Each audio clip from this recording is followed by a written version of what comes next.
സദാ സത്സ്വരൂപം ചിദാനന്ദകന്ദം ജഗത്സംഭവസ്ഥാനസംഹാരഹേതും സ്വഭക്തേച്ഛയാ മാനുഷം ദർശയന്തം നമാമീശ്വരം സദ്ഗുരും സായിനാഥം. അധ്യായം 35. ഈ അധ്യായവും ഉദിയുടെ മഹാത്മ്യത്തെപ്പറ്റി തന്നെ പ്രതിപാദിക്കുന്നതോടുകൂടി ബാബയെ 2 പ്രാവശ്യം പരീക്ഷിച്ചതിൽ ഫലപ്രദമായി കണ്ടതിനെയും പ്രതിപാദിക്കുന്നു. മുഖവുര. ആധ്യാത്മിക വിഷയങ്ങളിലും പരിശ്രമങ്ങളിലും ചേരിതിരിവ് പുരോഗമനത്തിന് വലിയ വിഘാതമാണ്. ഭഗവാൻ അരൂപിയാണെന്ന് കൊട്ടിഘോഷിക്കുന്നവർ ദൈവം സരൂപിയാണെന്ന് പറയുന്നത് മിഥ്യയാണെന്നും ഋഷിമാർ വെറും മനുഷ്യരാണെന്നും സമർത്ഥിക്കാൻ ശ്രമിക്കും. അപ്പോൾ ഋഷിമാരുടെ മുന്നിൽ എന്തിന് നമസ്കരിച്ച് ദക്ഷിണ കൊടുക്കണം എന്നാണ് അവരുടെ വാദം. മറ്റേ അഭിപ്രായഗതിക്കാർ പറയും, സ്വന്തം ഗുരുവെ ഉപേക്ഷിച്ച് മറ്റു ഋഷിമാരെ എന്തിനു വണങ്ങണം എന്ന്. അത്തരം ആക്ഷേപങ്ങൾ സായിബാബയെപ്പറ്റി മുമ്പും ഇപ്പോഴും കേട്ടുകൊണ്ടിരിക്കുന്നുണ്ട്. ചിലർ പറയും, അവർ ശ്രുതിയിൽ പോയപ്പോൾ ബാബ ദക്ഷിണ ചോദിച്ചെന്ന്. ഋഷിമാർ ഇങ്ങനെ പണമുണ്ടാക്കുന്നത് നല്ലതാണോ? അങ്ങനെ ചെയ്താൽ അവർക്ക് ഋഷിത്വം എവിടെ എന്നും മറ്റും. പക്ഷെ പല സംഭവങ്ങളിലും പുച്ഛിക്കാൻ ചെന്ന് പ്രാർത്ഥിക്കാനിരുന്നതായിട്ടാണ് കണ്ടിട്ടുള്ളത്. അത്തരം 2 സംഭവങ്ങളാണ് താഴെ പറയുന്നത്. കാക്ക മഹാജനിയുടെ സുഹൃത്ത്. കാക്ക മഹാജനിയുടെ ഒരു സുഹൃത്ത് അരൂപ ബ്രഹ്മത്തിൽ വിശ്വസിച്ചിരുന്നതുകൊണ്ട് വിഗ്രഹാരാധന വെറുത്തിരുന്നു. ജിജ്ഞാസ കൊണ്ട് 2 വ്യവസ്ഥകളിന്മേൽ അയാൾ ശ്രുതിക്ക് പോവാൻ കാക്ക മഹാജനിയോട് സമ്മതിച്ചു. 1, അയാൾ ബാബയെ നമസ്കരിക്കില്ല. 2, ദക്ഷിണ കൊടുക്കില്ല. ഈ വ്യവസ്ഥ സ്വീകരിച്ച് കാക്കയും സുഹൃത്തും ഒരു ശനിയാഴ്ച ബോംബെയിൽ നിന്ന് പുറപ്പെട്ട് ഞായറാഴ്ച ഷിർദിയിലെത്തി. അവർ മസ്ജിദിൻ്റെ ഒതുക്ക് കയറാൻ തുടങ്ങുമ്പോൾ ബാബ പുതിയ ആളോട് "ഓ, സ്വാഗതം സാർ" എന്ന് പറഞ്ഞു. ഇങ്ങനെ വിളിച്ച ശബ്ദം പ്രത്യേക തരത്തിലായിരുന്നു. അത് അയാളുടെ അച്ഛൻ്റെ ശബ്ദത്തിലായിരുന്നു. അയാൾ മരിച്ച അച്ഛനെ സ്മരിച്ച് അതീവ സന്തുഷ്ടനായി. ആ ശബ്ദത്തിന് മാസ്മര ശക്തി തന്നെയാണ് ഉണ്ടായിരുന്നത്. അതിശയിച്ച് അയാൾ പറഞ്ഞു, "ഇതെൻ്റെ അച്ഛൻ്റെ ശബ്ദമാണ്." അയാൾ ഉടനെ കയറി ചെന്ന് വ്യവസ്ഥയെല്ലാം മറന്ന് ബാബയുടെ കാൽക്കൽ തലവെച്ചു. ബാബ 2 പ്രാവശ്യം ദക്ഷിണ ചോദിച്ചു. 1 പ്രാവശ്യം രാവിലെയും 2ാമത്തെ പ്രാവശ്യം രാത്രി അവർ പോവാൻ അനുവാദം ചോദിക്കുമ്പോഴും. പക്ഷേ കാക്കയോട് മാത്രമേ ചോദിച്ചുള്ളൂ. അയാളുടെ സ്നേഹിതനോട് ചോദിച്ചതേയില്ല. ഇയാൾ കാക്കയോട് ചോദിച്ചു, "നിങ്ങളോട് ബാബ 2 തവണ ദക്ഷിണ ചോദിച്ചു. ഞാൻ ഒപ്പമുണ്ടായിട്ട് എന്നെ എന്താണ് വിട്ടുകളഞ്ഞത്?" കാക്ക അതിന് ബാബയോട് തന്നെ ചോദിക്കാൻ പറഞ്ഞു. ബാബ അയാൾ എന്താണ് പറയുന്നതെന്ന് കാക്കയോട് ചോദിച്ചപ്പോൾ അയാൾ തന്നെ ബാബയോട് എന്തെങ്കിലും ദക്ഷിണ കൊടുക്കാമോ എന്ന് ചോദിച്ചു. "നിനക്ക് കൊടുക്കാൻ ഇഷ്ടമില്ലാത്തതുകൊണ്ട് നിന്നോട് ചോദിച്ചില്ല.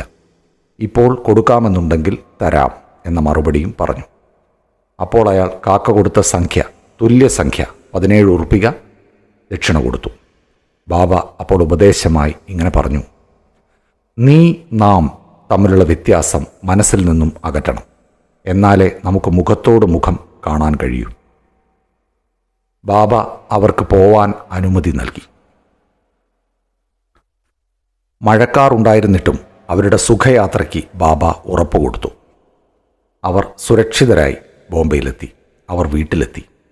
വാതിൽ തുറന്നപ്പോൾ 2 കുരുവികൾ ചത്തുകിടക്കുന്നതായും 1 വാതിലിലൂടെ മെല്ലെ പുറത്തേക്ക് പോകുന്നതായും കണ്ടു. അപ്പോൾ അയാൾ ഒരു ജനലെങ്കിലും തുറന്നു വെച്ചിരുന്നെങ്കിൽ 2 കുരുവികളെയും രക്ഷിക്കാമായിരുന്നുവെന്ന് വിചാരിച്ചു. അവ മരിച്ചെങ്കിലും 3ാമത്തേതിനെയെങ്കിലും രക്ഷിക്കാനാണ് അവരെ ബാബ പോകാൻ അനുവദിച്ചതെന്ന് സമാധാനിച്ചു. കാക്ക മഹാജനിയുടെ മുതലാളി. കാക്ക ബോംബെയിലെ സോളിസിറ്റർ ഫേമായ താക്കർ ധരംസി തേജാഭായിയിലെ മാനേജറായിരുന്നു. മുതലാളിയും മാനേജരും വളരെ ഇഷ്ടത്തിലായിരുന്നു. മിസ്റ്റർ താക്കർക്ക് കാക്ക ഇടയ്ക്കിടയ്ക്ക് ഷിർദിക്ക് പോകുന്നതും ബാബ അനുവദിച്ചാൽ മാത്രം അവിടുന്ന് മടങ്ങി വരുന്നതും അറിയാമായിരുന്നു. വെറും ജിജ്ഞാസയാലും ബാബയെ പരീക്ഷിക്കാനുമായി ഷിങ്ക കൽപ്പന കാലത്ത് താക്കറും കാക്കയുടെ കൂടെ ഷിർദിക്ക് പോവാൻ നിശ്ചയിച്ചു. കാക്ക എപ്പോൾ മടങ്ങി വരുമെന്ന് നിശ്ചയിക്കാൻ വയ്യാത്തതുകൊണ്ട് അയാൾ വേറൊരാളെയും കൂടെ തുണയ്ക്കുകൂട്ടി. 3 പേരും കൂടി യാത്രയായി.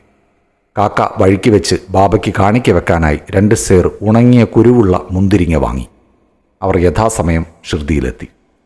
ദർശനത്തിനായി മസ്ജിദിലേക്ക് പോയി.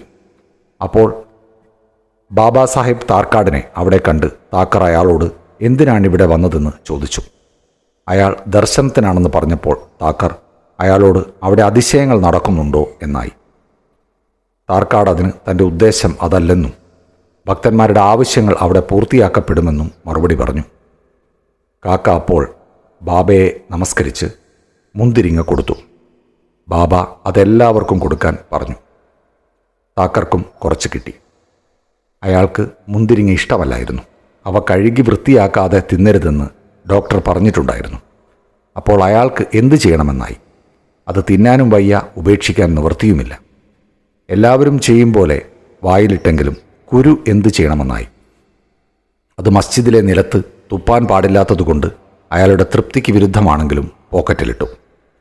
അയാളിങ്ങനെ വിചാരിച്ചു, ബാബ സിദ്ധനാണെങ്കിൽ എന്തുകൊണ്ട് എൻ്റെ ഇഷ്ടക്കേട് മനസ്സിലാക്കിയില്ല? എന്തുകൊണ്ട് എനിക്ക് മുന്തിരിങ്ങ തന്നു? ഈ വിചാരം മനസ്സിൽ ഉദിച്ച ഉടനെ ബാബ കുറെ കൂടി മുന്തിരിങ്ങ കൊടുത്തു. അയാൾ തിന്നാൻ പറ്റാതെ കയ്യിൽ വെച്ചു. അപ്പോൾ ബാബ അയാളോട് തിന്നാൻ പറഞ്ഞു. അയാൾ അതനുസരിച്ച് തിന്നപ്പോൾ അതൊക്കെ കുരുവില്ലാത്തവയായിരുന്നു. അയാൾക്ക് അതിശയങ്ങൾ കാണാൻ ആഗ്രഹം വന്നതിന് ഇതാ ഒരു അതിശയം സംഭവിച്ചു. ബാബ അയാളുടെ ചിന്ത മനസ്സിലാക്കി. അയാൾക്ക് കിട്ടിയ മുന്തിരിങ്ങ മാത്രം കുരു ഇല്ലാതാക്കിയതാണെന്ന് അയാൾക്ക് മനസ്സിലായി. പിന്നെയും പരീക്ഷിക്കാൻ അടുത്തിരുന്ന താർക്കാടിനോട് അപ്പോൾ കിട്ടിയ മുന്തിരിങ്ങ ഏത് ഇനമാണെന്ന് ചോദിച്ചതിന് അയാൾ കുരുവുള്ള തരമാണെന്ന് മറുപടി കൊടുത്തു. ഇത് കേട്ടപ്പോൾ താക്കർ കൂടുതൽ വിസ്മയിച്ചു. വീണ്ടും അയാളുടെ വിശ്വാസം ഉറപ്പിക്കാനായി അയാൾ ഒരു പരീക്ഷണവും കൂടി നടത്തി. ഇനി മുന്തിരിങ്ങ കൊടുക്കുമ്പോൾ കാക്കയ്ക്ക് ആദ്യം കൊടുത്താൽ ബാബ ഒരു ശരിക്കുള്ള സിദ്ധനാണെന്ന് അയാൾ മനസ്സിൽ കരുതി. ഇത് മനസ്സിലാക്കി ബാബ ആദ്യം കാക്കയ്ക്ക് കൊടുക്കാൻ ഉത്തരവിട്ടു. ഈ തെളിവുകൾ താക്കറെ തൃപ്തിപ്പെടുത്തി. പിന്നെ ശ്യാമ താക്കറെ ബാബയ്ക്ക് അയാൾ കാക്കയുടെ മുതലാളിയാണെന്ന് പറഞ്ഞ് പരിചയപ്പെടുത്തിയപ്പോൾ അയാളെങ്ങനെ കാക്കയുടെ മുതലാളിയാവും? അയാളുടെ മുതലാളി വേറെ ആളുണ്ടല്ലോ എന്നാണ് ബാബ പറഞ്ഞത്. കാക്ക അതിഷ്ടപ്പെട്ടു. താക്കർ എല്ലാം മറന്ന് ബാബയെ നമസ്കരിച്ച് വാടയിലേക്ക് മടങ്ങി. മധ്യാഹ്ന ആരതിക്ക് ശേഷം അവരെല്ലാം മടങ്ങിയപ്പോൾ ബാബയുടെ അനുമതി ചോദിക്കാനായി മസ്ജിദിലേക്ക് ചെന്നു. ശ്യാമ അവർക്ക് വേണ്ടി അനുവാദം ചോദിച്ചപ്പോൾ ബാബ താഴെ പ്രസ്താവിക്കും പ്രകാരം പറഞ്ഞു. ഒരു ചഞ്ചലമനസ്കനായ മാന്യനുണ്ടായിരുന്നു. അയാൾക്ക് ആരോഗ്യവും ധനവും ഉണ്ടായിരുന്നതിനാൽ മാനസികമായും ശാരീരികവുമായുള്ള വിഷമങ്ങളൊന്നും അയാൾക്കുണ്ടായിരുന്നില്ല. പക്ഷെ വേണ്ടാത്ത കാര്യങ്ങളും കുഴപ്പങ്ങളുമെല്ലാം തലയിൽ വെച്ചുകെട്ടി അങ്ങോട്ടും ഇങ്ങോട്ടും അലഞ്ഞു നടന്ന് അയാൾ സ്വന്തം മനഃശാന്തി കളഞ്ഞു കുളിച്ചു. ചിലപ്പോൾ അയാൾ ഈ ഭാരങ്ങളൊക്കെ ഉപേക്ഷിക്കും, വീണ്ടും എടുത്തു പേറും. അയാളുടെ മനസ്സിന് സ്ഥൈര്യം എന്നതറിയില്ലായിരുന്നു. അയാളുടെ സ്ഥിതി കണ്ട് പാവം തോന്നി ഞാൻ പറഞ്ഞു, ഇനി നിന്റെ വിശ്വാസം നിനക്കിഷ്ടമുള്ള എവിടെയെങ്കിലും ഉറപ്പിച്ചു നിർത്തുക. എന്തിനാണിങ്ങനെ അലഞ്ഞു നടക്കുന്നത്? ഏതെങ്കിലും ഒരിടത്ത് ഉറച്ചിരിക്കുക. താക്കർക്ക് ഈ വാക്കുകൾ തന്നെ പറ്റിയ വിവരണമാണെന്ന് ഉടനെ മനസ്സിലായി. അയാൾക്ക് കാക്കയും കൂടെ മടങ്ങിപ്പോരണമെന്നുണ്ടായിരുന്നെങ്കിലും അത്ര വേഗം അനുമതി കൊടുക്കുമെന്നാരും ധരിച്ചിരുന്നില്ല. ബാബ ഈ ആഗ്രഹവും മനസ്സിലാക്കി കാക്കയോടും അയാളുടെ കൂടെ പോയിക്കൊള്ളാൻ അനുവദിച്ചു. താക്കർക്ക് ബാബ മറ്റുള്ളവരുടെ മനസ്സറിയാൻ കഴിയുന്ന വ്യക്തിയാണെന്ന് ഒരു ഉദാഹരണം കൂടിയായി. പിന്നീട് ബാബ കാക്കയോട് 15 കാ ദക്ഷിണ ചോദിച്ചു വാങ്ങി. ബാബ കാക്കയോട് പറഞ്ഞു, ഞാൻ ഏതെങ്കിലും ഒരുത്തനിൽ നിന്ന് ഒരു ഉറുപ്പിക ദക്ഷിണ വാങ്ങിയാൽ അതിൻ്റെ 10 ഇരട്ടി മടക്കി കൊടുക്കാൻ ബാധ്യസ്ഥനാണ്. ഞാനൊന്നും വെറുതെ സ്വീകരിക്കില്ല. ഞാൻ വ്യവസ്ഥയില്ലാതെ എല്ലാവരോടും ചോദിക്കുകയുമില്ല. ഫക്കീർ ചൂണ്ടിക്കാണിക്കുന്നവരോട് മാത്രമേ ഞാൻ ചോദിച്ചു വാങ്ങുകയുള്ളൂ. ആരെങ്കിലും മുജ്ജന്മത്തിൽ ഫക്കീറിന് കടപ്പെട്ടിട്ടുണ്ടെങ്കിൽ അവരോട് ഞാൻ പണം സ്വീകരിക്കും. ദാതാവ് തരുന്നു, അതായത് വിത്ത് വിതയ്ക്കുന്നു. അത് കൂടുതൽ മേനിയുള്ള ഒരു കൊയ്ത്ത് ഭാവിയിൽ നടത്തുവാനാണ്. ധനം ധർമ്മത്തിന് ഉപാധിയാകണം. അത് സ്വന്തം സുഖത്തിന് വിനിയോഗിച്ചാൽ വെറുതെ കളഞ്ഞതിന് സമമാണ്. മുമ്പ് കൊടുത്തു വച്ചിരുന്നില്ലെങ്കിൽ ഇപ്പോൾ കിട്ടില്ല. അപ്പോൾ കിട്ടാനുള്ള ഉത്തമ മാർഗം കൊടുക്കലാണ്. ദക്ഷിണ കൊണ്ട് വൈരാഗ്യവും വൈരാഗ്യം കൊണ്ട് ഭക്തിയും ജ്ഞാനവും വളരും. 1 കൊടുത്ത് 10 വാങ്ങുക. ഇത് കേട്ട് കൊടുക്കില്ലെന്ന തീരുമാനം മറന്ന് താക്കർ 15 കാ ബാബയുടെ കയ്യിൽ കൊടുത്തു. ഷിർദിയിൽ വന്നതുകൊണ്ട് എല്ലാ സംശയവും തീർന്ന് പലതും പഠിച്ചു എന്നയാൾക്ക് ബോധ്യപ്പെട്ടു. ഇത്തരം കാര്യങ്ങൾ കൈകാര്യം ചെയ്യുവാനുള്ള ബാബയുടെ സാമർഥ്യം ഒന്ന് വേറെ തന്നെയാണ്. ഇതെല്ലാം ചെയ്യുന്നെങ്കിലും ബാബ അവയിൽ പരിപൂർണ നിസ്സംഗനാണ്. ആരെങ്കിലും നമസ്കരിച്ചാലും ഇല്ലെങ്കിലും ദക്ഷിണ കൊടുത്താലും ഇല്ലെങ്കിലും എല്ലാം ബാബയ്ക്ക് ഒരുപോലെയാണ്. ആരോടും ബാബ ബഹുമാനക്കുറവ് കാണിക്കില്ല. ആരാധിക്കുന്നതുകൊണ്ട് സന്തോഷമോ അപരാധിക്കുന്നതുകൊണ്ട് സങ്കടമോ ഇല്ല. സുഖദുഃഖാദി ദ്വന്ദ്ങ്ങളെ ബാബ ജയിച്ചിരുന്നു. ഉറക്കം വരാത്ത കേസ്. ബാന്ദ്രയിലെ കായസ്ഥ പ്രഭുഗോത്രത്തിലെ ഒരാൾക്ക് ദീർഘകാലമായി ഉറക്കം വരാത്ത സുഖക്കേടായിരുന്നു. ഉറങ്ങാൻ കിടന്നാൽ അയാളുടെ മരിച്ചുപോയ അച്ഛൻ പ്രത്യക്ഷപ്പെട്ട് അയാളെ കലശലായി ചീത്ത പറയും. ഇത് ഉറക്കം കളഞ്ഞ് രാത്രി മുഴുവൻ വിശ്രമമില്ലാതാക്കി തീർക്കും. എല്ലാ രാത്രിയിലും ഇങ്ങനെ നടക്കും. അയാൾക്ക് എന്തു വേണമെന്നറിയാതെയായി. ഒരു ദിവസം ഇക്കാര്യം അയാൾ ഒരു ബാബാ ഭക്തനോട് പറഞ്ഞു. അയാൾ തനിക്കറിയാവുന്ന ഒരേ ഒരു പ്രതിവിധി ഉദിയാണെന്ന് പറഞ്ഞ് കുറച്ച് ഉതി കൊടുത്ത് കിടക്കാൻ പോകുമ്പോൾ നെറ്റിയിൽ തൊടാനും ഉദിയുടെ പൊതി തലയിണയ്ക്കടിയിൽ വെക്കാനും പറഞ്ഞു. അയാൾ ഇപ്രകാരം ചെയ്തു നോക്കിയപ്പോൾ യാതൊരു ഉപദ്രവവുമില്ലാതെ സുഖമായി ഉറങ്ങാൻ കഴിഞ്ഞതുകൊണ്ട് അതീവ സന്തുഷ്ടനായി. അയാൾ ഇപ്രകാരം തുടർച്ചയായി ചെയ്തുകൊണ്ട് സായിയെ സ്മരിച്ചു. പിന്നീട് അയാൾ സായിബാബയുടെ ഒരു പടം കിട്ടിയത് കിടപ്പറയുടെ ചുമരിൽ തൂക്കി. ദിവസവും ആരാധിക്കാനും വ്യാഴാഴ്ചകളിൽ മാല ചാർത്തി നൈവേദ്യം അർപ്പിക്കാനും തുടങ്ങി. പിന്നീട് അയാൾക്ക് എല്ലാം ശരിപ്പെട്ട് മുൻകാലങ്ങളിലെ കഷ്ടതകൾ വിസ്മരിച്ചു. ബാലാജി പട്ടീൽ നേവാസ്കർ. ഇയാൾ ബാബയുടെ വലിയ ഭക്തനായിരുന്നു. അയാൾ ഒന്നാന്തരം നിഷ്കാമ സേവനം ചെയ്തിരുന്നു.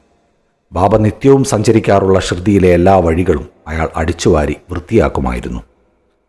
ഇയാൾക്ക് ശേഷം ഈ പ്രവൃത്തി രാധാകൃഷ്ണമായി എന്നൊരു സ്ത്രീ ഏറ്റെടുക്കുകയും അവർക്ക് ശേഷം അബ്ദുള്ള ആ പണി നടത്തുകയും ചെയ്തു. ബാലാജി കൊയ്ത്ത് കഴിഞ്ഞാൽ മുഴുവൻ ധാന്യവും കൊണ്ടുവന്ന് ബാബയ്ക്ക് കൊടുക്കും.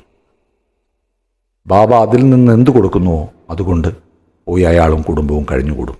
ഇതയാൾ വളരെ കാലം ജീവാവസാനം വരെ തുടരുകയും ചെയ്തു. കാലശേഷം അയാളുടെ മകനും ഇതുപ്രകാരം തന്നെ ചെയ്തു.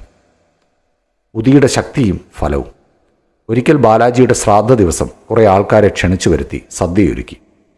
ഭക്ഷണ സമയത്ത് നോക്കുമ്പോൾ പ്രതീക്ഷിച്ചതിലും 3 ഇരട്ടി ആളുകൾ വന്നിട്ടുണ്ട്.